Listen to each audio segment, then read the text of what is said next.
ஒரு சட்டம். இது நாள் வரைக்கும் நம்ம ஐபிசி 52A வரைக்கும் பார்த்திருக்கோம். இதுல எல்லாமே பாத்தீங்கன்னா ரூல்ஸ் அண்ட் ரெகுலேஷன்ஸ் பத்தி கொண்டு வந்தோம்.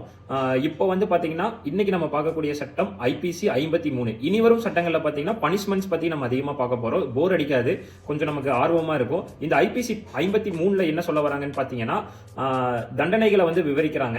முதல் கட்டமா ஒரு மனிதனுக்கு வந்து உச்சக்கட்ட தண்டனையா மரண தண்டனை சொல்ல வராங்க. அடுத்து வந்து ஆயுள் தண்டனை சொல்றாங்க. அவர் ஆயுள் முழுக்கமே சிறையில கழிக்கணும். அதுக்கு அடுத்து பாத்தீங்கன்னா இம்ப்ரிசன், அதாவது சிறை தண்டனையே தான். அதை வந்து 2 வகையில வந்து பிரிச்சு சொல்றாங்க. ஒன்னு வந்து கொடுஞ்சிறை, அதாவது சிறையில வந்து கடுமையான வேலைகள் எல்லாம் இருக்கும். இன்னொன்னு பாத்தீங்கன்னா வெறும் சிறை. இதை வந்து 2ஆ வந்து டிவைட் பண்ணி சொல்றாங்க. 4ஆவதா பாத்தீங்கன்னா சொத்து பறிமுதல். இதுக்கு முன்னாடி எல்லாம் வந்து சொத்து பறிமுதல் பண்ணிட்டு இருந்தாங்க. இப்போ வந்து அது வழக்கத்தில் இல்ல. 5ஆவதா பாத்தீங்கன்னா ஃபைன், தண்ட பணம்னு சொல்லுவாங்க தமிழ்ல. இதுதான் வந்து ஐபிசி 53 சொல்லுது. இனி வரும் சட்டங்கள் எல்லாமே கொஞ்சம் நமக்கு இன்ட்ரெஸ்டா இருக்கும். பனிஷ்மெண்ட் பத்தி நம்ம பார்ப்போம். இந்த மாதிரி ஐபிசி சட்டங்களை மிக எளிமையா தெளிவா தெரிஞ்சுக்கணும்னு நினைச்சீங்கன்னா நம்ம பேஜை ஃபாலோ, லைக் அண்ட் சப்ஸ்கிரைப் பண்ணிக்கங்க. நன்றி.